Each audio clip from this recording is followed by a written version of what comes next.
take your Bibles and open them up to the book of Proverbs. Proverbs chapter number 6, where we'll start out this evening. We'll be jumping around again, and this is another how-to message. I have a message on health that will be I'll be preaching, but this topic tonight will actually be something else. It'll be about hard work and the idea specifically the avoiding slothfulness. And so, anyways, we're going to be talking about that. I was mentioning, Matt asked me what the title was for the sermon tonight, so we could put it online. And anyways, how to work. And he joked around, and it's kind of silly, like we have to do something like that, like how to work. Surely that's such a basic concept, except it really is a foreign concept nowadays to find people that are diligent in their work. Something that's unfortunately not a characteristic of much of the working class today. I used to hear, I've always lived near the water, and as far as like the furthest I've been is like a little over an hour away from the beach. And anyways, one of the things I'd hear a lot is that like beach communities have the worst workers in the whole world. They're lazy. They just want to like be out in the beach, and they're all beach bums. They don't want to work. Then I moved to Indiana, and people were like, oh, Indiana people are the worst workers in the whole world, and they don't want to work. They don't want to do anything. Like, well, why? We don't have the beach, and so I don't know what the reason is. So the beach is just an excuse, and the truth is anywhere you go, it's the same issue. I've mentioned it before, but a friend of mine was the staffing manager over at a hospital near where I used to live. Like literally, the hospital was across the street from my house in Alabama. And anyways, he was explaining that every single day they plan for a 25% no-show. So 1 in 4 workers, they just assumed they were not going to be there that day. Now, that boggled my mind because I thought, see, I used to have this impression, like, when you were employed, you have to show up. That was a thought that I thought, like, that's what you're supposed to do. I remember working at Dairy Queen, and I lived far away from Dairy Queen. The last thing you want is, like, a really sweaty guy making your ice cream, okay? So the point is, I'm like, I remember there would be times my mom would have to go to work. She'd have to go somewhere, and I couldn't get to work. And so what would happen is I would call my boss and say, I'm walking. And so what that means is like I'm hurrying as fast as I can. And so what I knew is this, that I have to be there for my shift, and I've got to be there regardless of whether or not I have a ride. The ride thing, that's none of his business. He doesn't care how I get there. You got to get there. And so you show up, and it doesn't matter how sweaty you are. They'll make sure to take care of somehow. And it's Dairy Queen. They don't really care that much. But the point is that I had to work regardless. I called in my I remember being sick with strep throat one time, and I was sick. I sounded like a frog. And those of you that hear me cough, I have a really wide throat cavity, and so I have like this really nasty cough. Even if I'm mildly sick, it's a really terrible cough. And anyways, and the guy sounded awful, and so I called my boss, like, I'm sick, I can't work. He said, come on in, get some sympathy sales. And so I've got to call people now while I'm sick. And he said, come on in. And honestly, it's not because I just had a great work ethic. It had nothing to do with that. When my boss said I have to go in, there's a loyalty aspect associated with that I'm still going to show up and I'm going to work. Now people are like, oh, that's unjust, that's inhumane to treat people that way. But there's a difference, isn't it? And to think about that sales job was 15 years ago, 14 years ago or so, 15 years ago. And anyways, now that time, things have changed quite a bit in regards to the idea of a work ethic. One of the things that was surprising to me is the people that defend our country. Now, I'm thankful for the people that sacrifice and offering their lives in service for the defense of our country. I'm thankful for that. Regardless of the politics and all the stuff that's going on out there's people that are genuinely sacrificing to themselves to serve. But one of the things that was interesting, I ran a gym for a while, and a guy came in, and he's a Marine guy, and he was a drill sergeant out in Mississippi. And anyways, between Mississippi, Louisiana, and Texas, he'd basically cover those areas and do a special training, some of the boot camps that would be going on around there. And when he finally retired, he said, I'm done. He had told me he was several years from retirement, and suddenly he comes in and says, I'm done. His name is Al. And Al said, I'm done. Now, this guy is late 40s, early 50s, and I mean, this guy's massive. I mean, just like ripped. And I didn't understand why. He's one of those guys that just like, I wasn't jealous, but I did want answers, okay? He'd go to the gym. He hung out there for like 2 hours, and he did like 10 minutes worth of exercise. And yet he's just like enormous. I think he just did it for social life, and then he went and worked out at home or something. I'm not sure. But he was huge. But anyways, he suddenly, I'm asking him one day, like, how are things going with boot camps?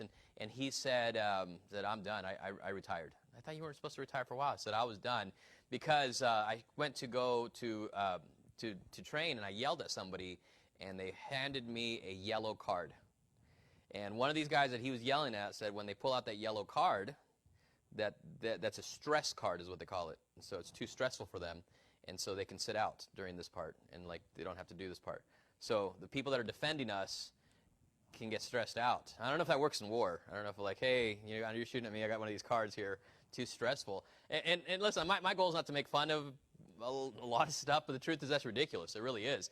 But that's where we have gotten to, where the people that are going to defend our nation, like the physical defense of our nation, is going to be left up to people that pull out stress cards when they're getting ready to prepare for the possibility of going to war. And I mean, can you take that seriously? Is that one of those things that like, oh, well, that totally makes sense. You don't want it to be too difficult. That's bizarre to me. And so anyways, on that, there is an aspect that the reason it's that way is because we have reared a generation to be that way. Work, it's enjoyable in some ways. We tend to have like a love-hate relationship. I was talking to a guy last week or 2 weeks ago or something like that, and the guy was saying, I love hard work. I can watch it all day. And so that's one of those things that, it produces something good. And so it sounds like a good thing to do hard work, except for the fact that it's hard work. And so we have to be able to have a proper perspective about it. And so what we need to have then is a Christian perspective. What my goal in something like this is that our church has a mindset about us that we are hard workers. And I'm not just saying about ministry. I think it's great that we go soul winning. I think it's great that we do all those things. But our life is a lot more than the couple hours we do soul winning, the couple hours we come here to church in a week. We have a lot more than 168 hours in a week. And if you're spending 6 hours here in a week, what are you doing with the other 162 hours? I mean, maybe you're like a really, really devoted sleeper. But we need other things that we need to be devoted about. And so we're going to look at a few things. First off, we're going to address the idea of the slothful person. And so we're going to start in Proverbs, which chapter? I have a lot of scripture, so let's start chapter 6. I didn't know which passage I told you to turn to, but Proverbs chapter number 6. First off, we're going to start at the beginning of the day with the sluggard. All right, now we're talking about the sluggard. What word do you hear with the word sluggard? Okay, that's the word we know it is, but there's a word in there. What's the word in there? Slug. All right, now I think it's a great term. I think it's a great term because the idea is just is we get this picture of the slow-moving thing. And I'm not saying that if like you're a slow mover, then that you're necessarily lazy. But the concept on a sluggard, it would draw from the word slug nowadays would draw from a similar root. Is the point? And so, anyways, when we talk about sluggard, we are talking about someone who is lazy, but not just lazy, but unwilling to do the work that they're supposed to do. The reason I say that, the reason I qualify it is because I talk to a lot of people who are very energetic, but they're still sluggards. Because remember, a sluggard has to do with the person that's unwilling to do what they're supposed to do. And there's a lot of people that are like really good. For instance, they're incredibly devoted at video games. They can sit there in their mom's basement for years and years and years and devote themselves to these things. And they have YouTube channels and they can do all sorts of stuff. And boy, they're really good at it. But boy, you got to get them to do something like clear the table or change their clothing. And, suddenly it's a lot of work. Or they need to go to a job where somebody pays them more than the little bit of money they're making on YouTube. Well, you may be devoted to certain things, but it doesn't mean that you're not a sluggard, that you're diligent because of that. So diligence towards certain things does not negate the idea that you're a sluggard. Some of us will also have the issue where we're really energetic about doing certain things, but once again, not about what we're supposed to. For instance, people get to jobs, and when they arrive at that job, they want to do everything but that job. And you'll see people, they'll clean things, they'll move things, and like whatever it is to avoid doing the one thing they're supposed to do, they'll do that. That would also qualify within the realm of a sluggard. And so look, if you will, starting with the basics, starting at the beginning, the characteristics of the sluggard in verse number 9 from chapter 6. Look at his sleep pattern. Proverbs 6 and verse 9, how long wilt thou sleep, O sluggard? Who's he talking to? To the sluggard, to the slothful person. When wilt thou arise out of thy sleep? Verse number 10, yet a little sleep, a little slumber, a little folding of the hands to sleep. Isn't that something how he writes that in verse 10? Kind of poetic and gentle. That sounds kind of nice, doesn't it? A little sleep, like a little rocking chair action going on. And not just sleeping, but you've got your hands folded up across your belly and you're just getting really, and it just kind of sets you into it. Like, oh, doesn't that sound wonderful? And there are times where that is a wonderful thing. I'm not saying that's bad that you took a nap this afternoon. But in verse number 11, so shall thy poverty come as one that traveleth, and thy want as an armed man. What he's pointing out here is this vagabond, if you will, a homeless person who has lost much. Further on, it talks about thy want as an armed man, somebody that be so desperate to even commit a crime to get what he needs. It's amazing to me the people that will do the work to get things. We have issues with our catalytic converters. That's why you're not seeing some of our vehicles out here. It's because we can't store them here. People steal the catalytic converters. We got a quote on one for $2,500, and somebody pulled that one off and probably got less than $100 out of it. So thankfully we got a cheaper price on getting it put in, much better. And but then we've had 6 of them stolen. So that's a lot to get stolen.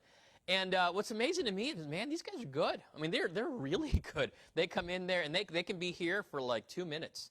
They cut them out, put them in their trucks, they load them up, and they're even nice and neat. They got their toolboxes laid out, and the registration plates are all, up like the right dates, and they're not expired tags even, and so everything is fine. And they're really diligent about it. I was reading an article on one of them that was arrested last year, and he has made $750,000 in stealing catalytic converters.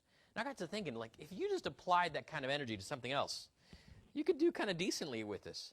People that manufacture drugs, they're like chemists, and yet they're going to do that at a time convenient for them and their households or wherever, at the peril of other people, instead of applying those things in a proper standpoint. Where does this start? It's going to start with the time you wake up. And the sluggard is going to begin this at the beginning of the day. So let me encourage you, one of the ways in which we're going to fight being a sluggard or a slothful person is don't sleep in.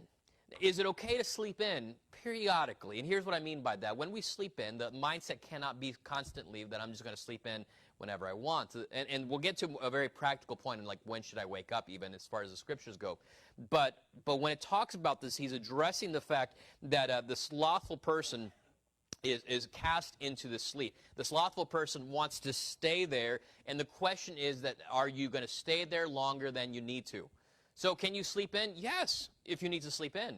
The slothful person will always find a reason for not getting up out of bed.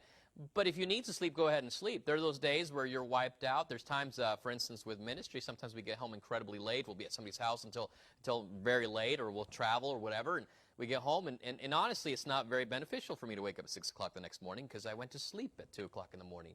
And so if that's the case, that will change things. For us, one of the things that's a challenge on our end is that if I do get home late, normally late's not super late here, but if I get home like 10 or 11, which is not incredibly uncommon to have days like that, I still have to study throughout the week. And so if I'm getting home several nights in a row very late, there is some point I have to study, and so I'll end up staying late. And I'm not trying to get sympathy, but sometimes I'll stay up till 2, 3 o'clock in the morning to study because there's no other time to study. I don't advise it, and it shouldn't be done that way, but there are times it necessitates that, or simply I won't study. I'm not one that's going to pull out an archived message and just repreach it again.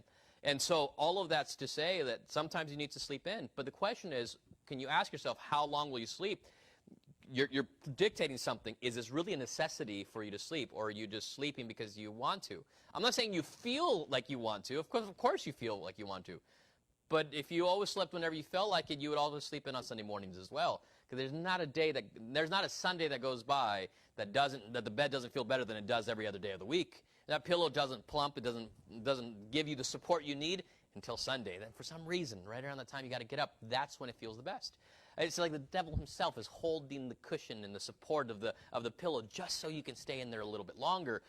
But you don't need to. Now, does it mean it's easy to get up? That's not the case. That's not what I'm suggesting. But the point is, there ought to be a question about when you're going to wake up. And the slothful person is going to be made in the morning. Chapter number 19 and verse number 15. A little further here. Slothfulness casteth into a deep sleep, and an idle soul shall suffer hunger. Again, remember what we were talking about with slothfulness. I'm not describing slothfulness as someone without any energy or zeal or desire to do things, but specifically one that's not willing to do the work they're supposed to do. When you are unwilling to do the work you're supposed to do, it causes you to be more sleepy. This is what it said, right? It casteth the deep sleep. This is what it causes. And so when we're that way, one of the reasons we get sleepier is because we don't want to. We don't want to do the things we're supposed to do, and that actually is a creation of further slothfulness. And an idle soul shall suffer hunger. Once again, when we're not doing the work we're supposed to, that even creates a hunger in us. You're in chapter 19. Go to chapter 20, just the next chapter, in verse 13. In verse 13 it says, love not sleep, lest thou come to poverty. Open thine eyes, and thou shalt be satisfied with bread. It's a funny thing. We oftentimes will joke around about how much we love sleep. But the truth is, I hope that's no more than a joke. All right, when we talk about that, there are times you need it, and boy, it feels good to sleep well. But he's talking about your desire and the things that you're after, you're facilitating, you're working to make sure that's the best thing in your life is your sleep. And what he's pointing out to that is actually going to create a further level of slothfulness, and further that it's going to make difficult your life because you're starting off with slothfulness. Starting off with slothfulness. All of you are starting off with sleep, I hope. And so, anyways, don't love it. In verse number 14, look at verse number 14 from chapter 20. Look at, actually, 24 verse 33. 24 verse 33. 24 verse 33 says, yet a little sleep, a little slumber, a little folding of the hands to sleep. So shall thy poverty come as one that traveleth, and thy want as an armed man. Same exact verse that we found back in chapter 6, verses 9 through 11. Chapter 26 and verse 14. As the door turneth upon his hinges, so doth the slothful upon his bed. Now, the slothful, in verse 15, hideth his hand in his bosom, it grieveth him to bring it again to his mouth. The picture is not literally that you won't even move your hand to feed yourself, but the point is that it's depicting of the sluggard, of the slothful one, the one that's unwilling to work with his hands so that he could eat. That's the concept there. Now, it's painted by a picture of one that won't even do this. But the point is that you're not working in what you're supposed to do, which means you're not feeding yourself in what you're supposed to accomplish. And so this is a poetic rendition of what's the reality of life. And so anyways, in this passage, though, we also see a clue in regards to how much you should sleep. Now, the question is, how much do you sleep? As much as you need to, but do you need to keep sleeping? The other part here is in verse number 14. It talks about a door turneth upon his hinges. The point is that it's giving a criticism to the one who sleeps and just keeps turning over instead of getting up.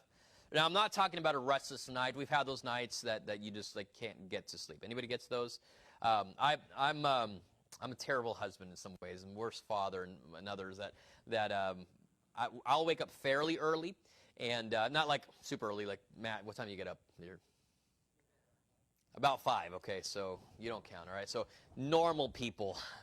So, no, but as far as, so he gets up 4 something, okay, before 5.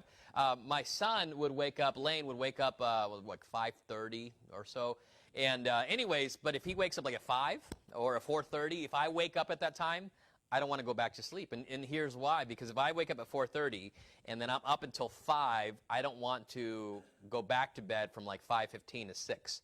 Because then I'll just be miserable, right? So I won't. And so I feel terrible about this, but my wife helps me out because she's like, I'll feed the baby, and then she'll just sleep in a little longer. She'll need to, and she can, where I can get other stuff done as well. And so anyways, that's a part of it. But the point, that one of the issues that we're trying to incorporate there is that once I'm up is to be up. Now, there are times that you can't sleep. I remember I've had 6 of those where, or so, I don't know how many, where I just can't sleep. Or you go to sleep, and then something wakes you up, and you're just kind of up. I've had times where I wake up like at 2 or 3 o'clock in the morning, and it's 2 nights ago, it was a dog barking. I wanted to sleep with the windows open, and it was right by my ear, and there's the dog. I don't even know where this dog came from, but there's a huge, it sounded like this gorilla-sized dog somewhere nearby that's barking incessantly for hours. Had to have barked for at least 15 hours that night, okay? So that's what it felt like, and I just couldn't sleep, and once I heard it, it wouldn't stop, so finally I closed the window, and I was just miserable for it. But the point is, I still needed sleep. It's one of those things I know we're supposed to sleep, so I'll try to take care of my body. We'll talk about sleeping and health later on, the next message. But with this part, when you wake up in the morning, get up. You know what one of your enemies as a Christian is? It's a certain button. You know what that button is? Snooze button. That's not a good button for a Christian. Now, the problem with it is, yes, it's easy, but here's what's happened. And I would challenge you on this one as a scriptural principle to not be the hinge that just rolls over and turns the snooze button. Some of you, that's your wake-up routine. Your wake-up routine is that you have trained yourself to hit a snooze button, and you just know you will. You're going to wake up, hit the snooze button, and you know that you have 8 minutes until the next one, and then you'll be up. And so you kind of plan to be up. You set your alarm about 20 minutes before you have to get up, hoping that you can kind of steal a little bit of time, all right? And that's the goal. And so anyways, if you can train yourself to hit a snooze button, train yourself to get up when you need to get up, when it's time to wake up. Don't keep rolling over unless it's absolutely needed. I don't want to attack you guys like, I'm so wore out, bags in your minds, I haven't slept in 3 weeks, but Pastor said, first time I wake up to get up. And so I've slept for 6 minutes every night for the past 3 years. Okay, that's not conducive to proper health either. You need to sleep what's appropriate, but stop sleep when you don't need to be sleeping any longer. If you're sleeping more than 8-9 hours a night, then we have to remember this is simply just because you want to, and you have trained your body this way, which, by the way, as much as it would be detoxing from foods and things like that you've always eaten, you have to train your body away from those things as well, and it's one of those things that is difficult for anybody. Part of the reason, by the way, that we love sleep is oftentimes a lack of preparation for it. Some of y'all go to bed too late. It's the reality of it. And I'm so tired in the mornings because you didn't go to sleep until morning. So yes, that's one of the realities. That's why Sunday mornings are kind of rough, because you stay up late all night on Saturday doing whatever you're going to do, and you don't reserve the time to be able to get up. More of us plan more on the sleep side than on the wake side, and so plan on the other end of it. Plan on the other end of it. Yes, does it take training? Absolutely. And what happens is, this is what I'll hear frequently, is like, well, I tried, and it was terrible. How long did you try for? I did it for 3 nights, and it just is still miserable. I couldn't do it. It takes a while. It took you however old you are to get to where you're at now. How long do you think it's going to take you to train out of it? By faith, God will help you with that. Remember, we're talking about a spiritual issue as far as the slothfulness. So this is a matter of, again, by faith, that God can give you victory in these things. With this, if we're undisciplined in our sleep, the slothful person, of course, is not controlling their sleep. Then we have to understand there's going to be a second identifier for the slothful person, and that's back in chapter number 22. Actually, you're in chapter 26, 20, verse 26, and look at verse 13. The slothful man saith, there is a lion in the way, a lion in the streets.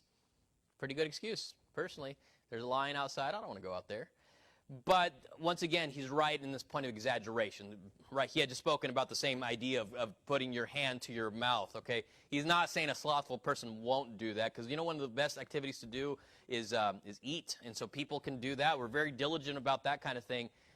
But obviously he's expounding on this excuse-type idea, the spirit of it, where a slothful person will make excuses, and they'll be good excuses. But the reality is, the more you think about it, the better you can make your excuse. You can make a good reason for just about anything. And so you'll make a good excuse for why you ought to remain sleeping, or why you should remain slothful and not do the work you're supposed to do. In chapter 22, you were in 26, go back to chapter 22, verse number 13. The slothful man saith, there is a lion without. I shall be slain in the street. So it's not just that it's dangerous, I'm going to die. That's how bad it is. And the point is that we feel like it's some kind of harm to us. Again, we're making decisions based on the possibility of bad. Can I advise you on one thing here, is that there is a risk to being alive. That's the reality of it. So you being alive is risky. You came to church today. You risked your life to be here. How many of you drove faster than 50 miles an hour to be here at some point? All right, I'm not going to ask how fast that was. I'm not going to talk about because your spouse drove that you risked your life. But the point is that we will drive in certain ways that we do. That's a part of life. And yes, it's kind of dangerous, but you still have to do what you have to do. The issue that gets created here within the slothful person is the person that then has to find any other excuse to get out of the difficulty. And because of that, then they won't do what they're supposed to. And that's what's going to be created with a lot of that, is what you're seeing with a lot of drug use, and a lot of people are going towards alcohol use, anything that will get them away from reality, because they cannot face difficulty. Regardless of how tired you are, you still have a job to do. Do it. God put it there. It's not his fault, all right? God has a plan for you, but you have to follow through on it. And you might say, well, it's too this or too that, or if it's too dangerous, I might die, the lion might slay me. No, nobody has a lion out. Well, none of us have a lion in our front door, okay? We're not in Africa, so this is not normal for us. But the truth is, even if there was, does that mean that suddenly you don't need to feed your family? It doesn't mean that, well, because it's too difficult, I can't work, but yet the Bible does make it very clear that if a man doesn't work, he shouldn't eat. Well, but it's too dangerous. Then experience danger for the sake of what you're supposed to do. And so we have a necessity of doing what we're supposed to. And the point is, a slothful person is going to be characterized by the excuses that they have. Furthermore, another concept. Well, let's bring out a identifier of the slothful person. That's going to be Proverbs 15. Proverbs 15, verse number 19. Proverbs 15, verse number 19. There's a lot, by the way. We're just going to try to touch up on them until we're done for tonight. It's interesting. Proverbs writes a lot about the slothful person. And most of us will make excuses that we're not slothful because we're really diligent about something. But again, this has to do with what we're supposed to. Look at Proverbs 15, verse 19. It says, the way of the slothful man is an hedge of thorns, but the way of the righteous is made plain. And so what he's identifying here is that this is a spiritual issue. When we think about being a slothful person, when you're slothful, you actually make your way harder. Now, it's made harder because your slothfulness frequently starting even in your sleep patterns. As we go on, we make excuses, and with every excuse, you build a hedge of thorns around yourself that's trapping you into it. And you know, it's really hard to get out of thorns because thorns hurt. And with the more slothfulness you add, to me, that's kind of like what the Bible talks about in the New Testament in regards to strongholds and building the strongholds. You're building a stronghold of slothfulness, and it's difficult to get out of. But the opposite of that is not necessarily in not being slothful, but in this verse, in verse number 19, it's not the slothful, but the way of the righteous. So the reverse of the slothful then is the righteous person. And here's what it says: the way of the righteous, in other words, the path, the way they're going to go, is made plain. It's not that it's boring, but it's without obstacle. Without obstacle. Does it mean that righteous people don't have difficulties? No. But there's no question, this is the way I'm going. I have to do it. Oh, but there's a mountain in my way, but it's still this way, and I'm going to have to go this way. And so the slothful person will not only make excuses, but they make their way difficult because the spiritual condition in which you're trapping yourselves within the strongholds of your own slothfulness. Further, in Proverbs chapter 10, verse number 4. Proverbs 10, verse 4. By the way, we can go through the entire Bible. We have a lot of verses. I probably have over 100 verses written down in just Proverbs, and we're not going to go to all of them. Proverbs 10, verse 4, he becometh poor that dealeth with the slack hand, but the hand of the diligent maketh rich. He that gathereth in summer is a wise son, but he that sleepeth in harvest is a son that causeth shame. He is expressing once again the person that is dealing with the slack hand. In other words, not only will they not do what they're supposed to, but even if they do, it's slack. In other words, they're holding back in what they could be doing. It's like showing up to your job, and you're there. You have a certain quota to meet, but you won't do it. Not that you couldn't, but you could have worked harder. You should have applied that energy, and because you didn't, there's a result. You didn't get what you were supposed to. Again, he gives the opposite. The hand of the diligent maketh rich. I want to remind you that when it comes to riches isn't the pursuit, but it is a result. Any sort of abundance came because of the labors that were there. And so what he's pointed out here is that there is a result of that. Again, we're not gearing towards being rich. We're just doing the work we have to, and it does produce some prosperity in the sense that there's an abundance at times because you have worked hard. And so we work at times that it's not convenient, times that we'd want to do other things, but we still do it. We don't make excuses. Again, this is a spiritual condition. Realize that the slothful person is bringing harm to themselves. In chapter number 19, and we're kind of going back and forth. I'll just keep reading as we find, as we go from point to point. But in Proverbs 19 and verse number 15, slothfulness casteth into a deep sleep, and an idle. That's not what I meant to read. Oh, yes, it is. Into a deep sleep, an idle soul shall suffer hunger. And the point is that there's damage that would be inflicted upon themselves. So you harm yourself. That you're lacking from what you should be given or required because of your lack of effort into the work that you're supposed to do. But then you also cause harm to other people. And that's going to be one of the big dangers for the slothful person. Unfortunately, many times we only think of ourselves and we forget the fact that your life affects everybody else. In Proverbs 18 and verse 6, it says, a fool's lips enter into contention, and his mouth calls, verse number 9. I think that's a good verse, but that's not the right one. He also that is slothful in his work is brother to him that is a great waster. He's addressing now the relational aspects here. We're talking about the two things that are very similar, great waste and slothfulness. At some points, you can probably draw the fact that there's a connection in those things in regards to waste. But regardless, there's a relational aspect in what it's going to be affecting. In chapter number 10, you're in chapter 18, so I'm going to go to chapter number 10, verse 26. He says that as vinegar to the teeth and as smoke to the eyes, so is the sluggard, and to who? To them that send him. So with that work, it's damaging even to the people around you, those that would trust you. So a few thoughts in regards to identifying the sluggard in Proverbs 24, verse 30. And I know we're jumping around quite a bit. Try to organize them in some sort of systematic function. But at Proverbs 24, verse 30 says, I went by the field. Notice the story here. I went by the field of the slothful, and by the vineyard of the man void of understanding. So he relates them together. The slothful person doesn't understand. They don't get it. It's not processing in their mind. Verse 31, and lo, it was all grown over with thorns, and nettles had covered the face thereof, and the stone wall thereof was broken down. Nettles, by the way, are a very annoying weed. They take over, and they're difficult to kill. Even in our age of like herbicides and poisons that we apply, they're still annoying and terrible. Typically, it's just hard work to pull them out.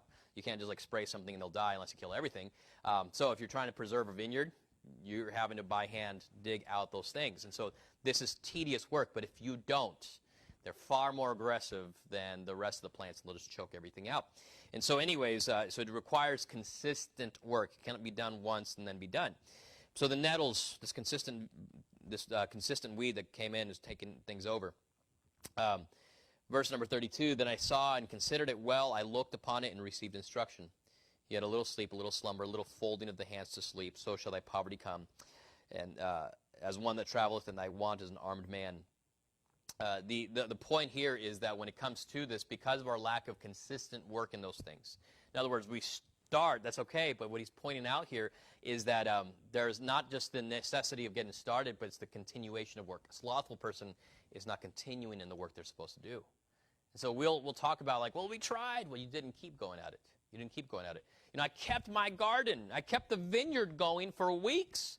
Yeah, but it takes months, and if not years, in order to get it going the way it's supposed to. And all the work in the off season even that you're doing to take care of it, it takes work. But the slothful person is going to struggle with the consistency in the work that they're supposed to be doing. And so anyways, that's the lesson that he learned there.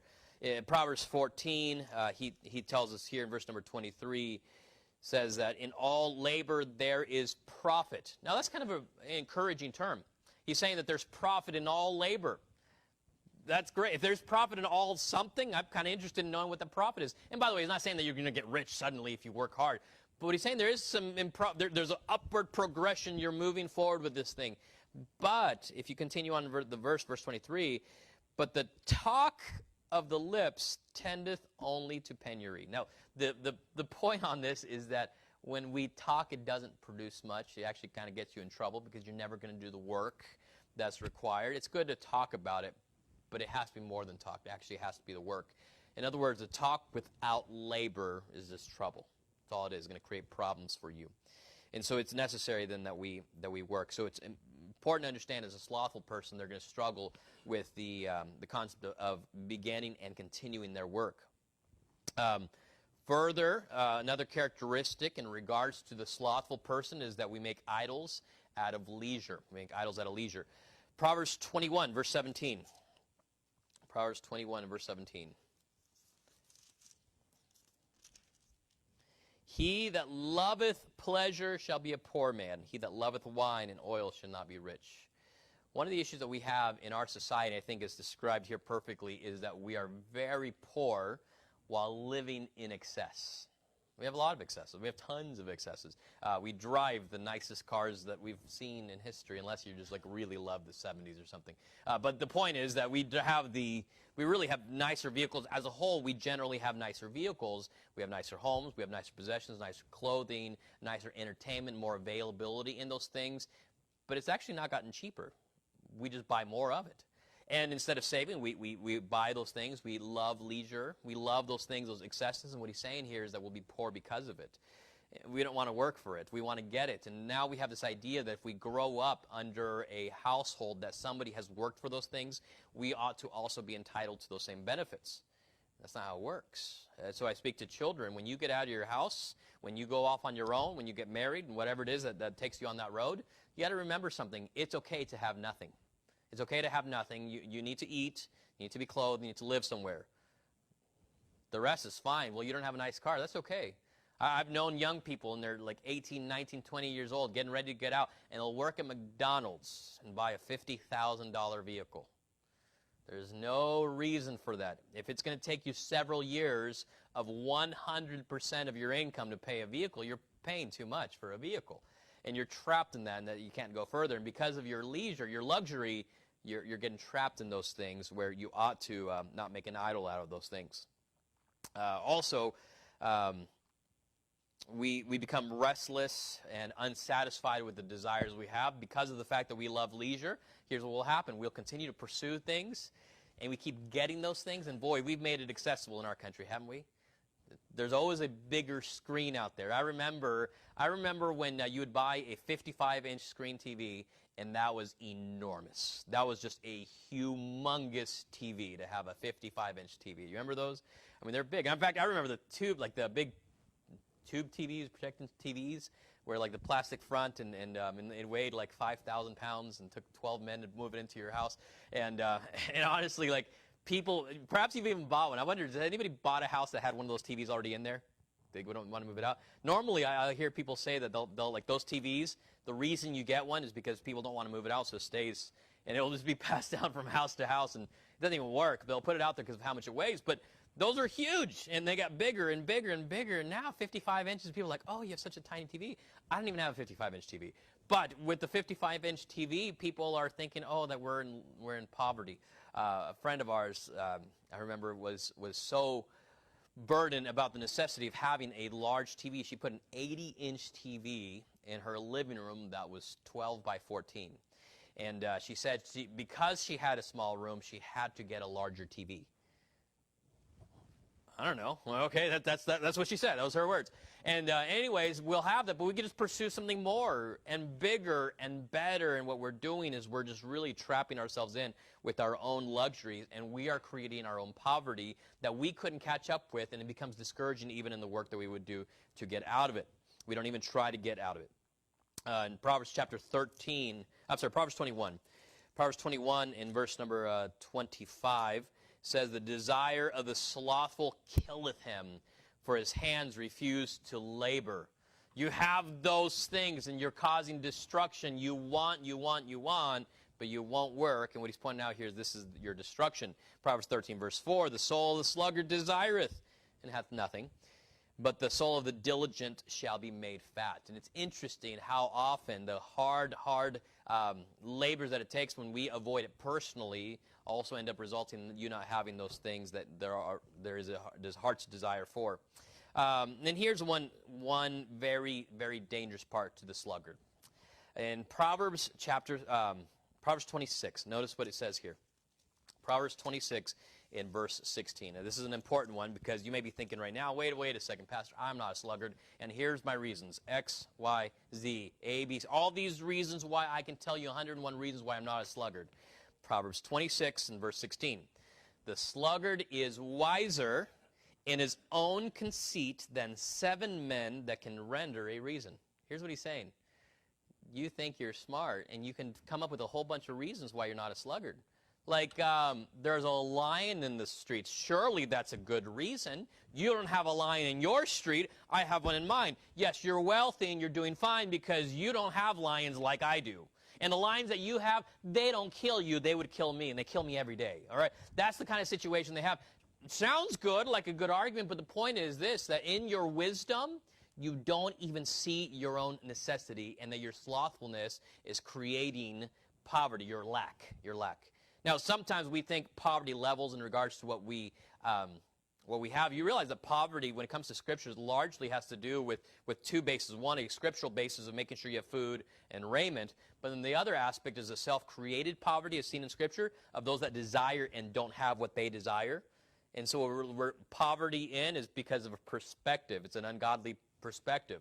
And so we think we're poor because we don't have what we want. And so what God wants you to do is reduce your desire to what he gives you. But ultimately in that, what we have is a lot of people that desire, and the reason they don't is somebody else's fault, and all these things that are against them, and whatever it may be, the boss that doesn't like them, the raises that they were supposed to get, life conditions, the lack of education, all sorts of things for why we think we are supposed to get certain things, and we're not happy with the lack of our desires. And ultimately what we're finding here is just that a lot of it is we're unwilling to see the truth that God gives us. And so we come to a cure.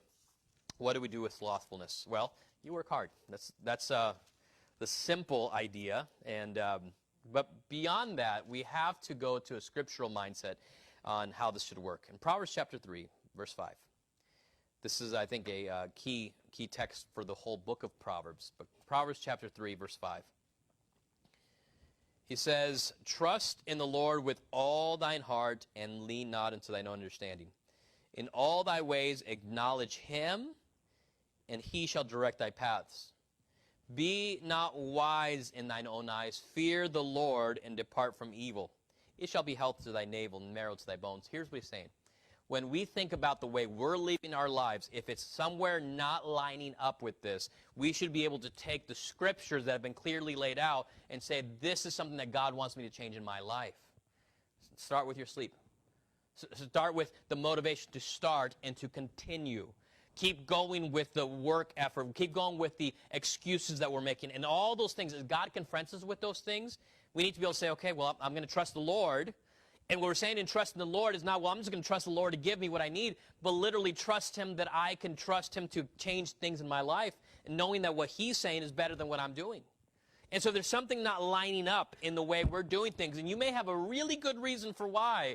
Would you trust him enough by faith that you can make those changes in your life and trust him that he'll bring out the proper result? Like the fact that there's, in all labor, there's profit. Oh, no, I couldn't possibly do that. Labor is not a 9-to-5. Labor is not a job where you have a name tag. Labor has to do with our simple efforts. One of the issues that we've had in our society is that we've relegated work only to our employment.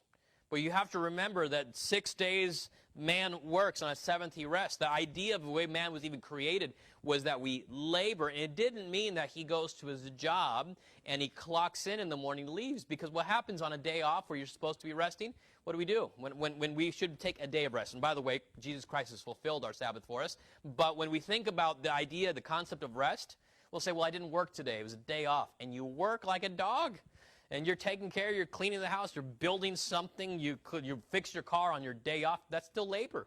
That's still labor. You're getting those things done. We have to think of all labors as being labor and not just your place of employment. But would you trust God? Would you trust God to make those changes in regards to what you're doing? Kind of like, well, Pastor, I've trained my body to sleep this way. This is how I do things. Yeah, but isn't this still a faith issue? Isn't this a decision as a righteous person that we're going to make the right decisions? We make the decisions that way, and it's hard. It's hard because the last thing we want anybody to do is mess with our wallets and our food and our sleep, our unconscious state, right? That's what we don't want. We don't even talk about that because that's assumed. I mean, that's how precious it is. It's not even touchable in that discussion of things that we don't mess with, right? Because it's our sleep. And so what I'm encouraging, what I'm exhorting you to do is make decisions based on faith that we can trust the Lord in doing those things. When we diagnose where we have been as believers, have we demonstrated a slothful spirit in the way we've done it? If we have, then what's important is that we change it. Hard work is what we need to be doing, but it's going to start by opposing those things that are wrong and then making the decisions of what's right. In Proverbs 22, verse 24, it says, "A slothful man roasteth not that which he took in hunting, but the substance of a diligent man is precious." Here's a wonderful truth. When it comes to diligence, and one of the words that you're going to see consistently when it comes to the opposite of slothful, by the way, which is various. It's not just like one term to describe somebody that's not slothful. It will describe it as diligent and wise and righteous. I mean, all these terms typically in contrast to the slothful person. But when it comes to the diligent, here's what it says, that the food that he has is precious food to him because he worked hard for it. That's why. Oh, it's because, it's because he eats better. He eats roast every night and T-bone steaks and with mashed potatoes made by their maid because they're such hard workers. That's not what he's saying. Because when he eats his mac and cheese that he worked hard for, that's precious for him. The slothful person has a desire, we're going to change everything, but we're not going to do the work for it. Well, they want more. Those desires keep changing. The person that's working hard, even at the basest elements, the lack of salt, we can still be happy because I worked hard for that. And as the book of Ecclesiastes demonstrates, that there's a necessity of even enjoying the fruits of our labors. That's something that we're going to be able to do. So be diligent, oppose slothfulness in your life. You'll see that there's from some 14 times that the sluggard is mentioned specifically in Proverbs. On top of that, you have the slothful. You have the person that is unwilling to work over and over and over. So in case you think God doesn't care, read through the book of Proverbs. And then read the rest of the Bible, and you'll see something that God wants you to be diligent. As a Christian, we should be diligent. We should be working hard. In fact, David sets an example that early will I seek thee. We start off the day in anticipation of whatever God wants. We start it with a different mindset, opposing those things that God doesn't want. So don't be lazy. Don't be one that is untrustworthy. A slothful person, by the way, is not trustworthy. The people that send him can't trust him. And so if that's the case, then change those things. Give it to the Lord. Make it a matter of faith. Well, that's one of the issues why we fail at this is because we don't have any faith that God would change us. We don't. Or we try and didn't work. Well, it wasn't in the strength of the faith that we ought to have. And so, anyways, there's more to happen. We'll go ahead and be done there. There's the New Testament aspect of it. If you want to write down some passages of Scripture for the New Testament, I would encourage you to look at 1 Corinthians 15:58, Galatians 4, verse 11, Philippians 2, verse 16. Those are just some passages of Scripture. Philippians 1:22. 1 Corinthians 15:58 talks about our work for the Lord even. So anyways, those are passages of Scripture that addresses the things that we do, that we're not slothful in business. We work hard. And there's a lot more. A lot more. You can go through the Gospels and just, I'm trying to keep most closely to Proverbs today. All right, let's go ahead and pray, and we'll just give this to the Lord tonight. Lord, I thank you so much for tonight and just the opportunity we have to look at Scriptures and to see what you have for us. Lord, I know that there's conviction for all of us, and I could easily just be upset at the present world and their lack of loyalty, the lack of work ethic, but I also know that in my own life that there's one of those things that I do need to make sure is in constant check, doing the things that I should be, not demonstrating anything slothfulness from the moment I wake up until I go throughout the day. Lord, it's good to be able to look at your Scriptures and hear things that are not things that are comfortable for us, but things that you need to give us. And so I ask that we would model that as a church, as a strong church that loves you, that is diligent about its work, successful in the fact that we are doing what we're supposed to, and it can be known that this church keeps their word in accomplishing the tasks that they are set about to do by you. Lord, we love you. We thank you for the time you've given. In Jesus' name.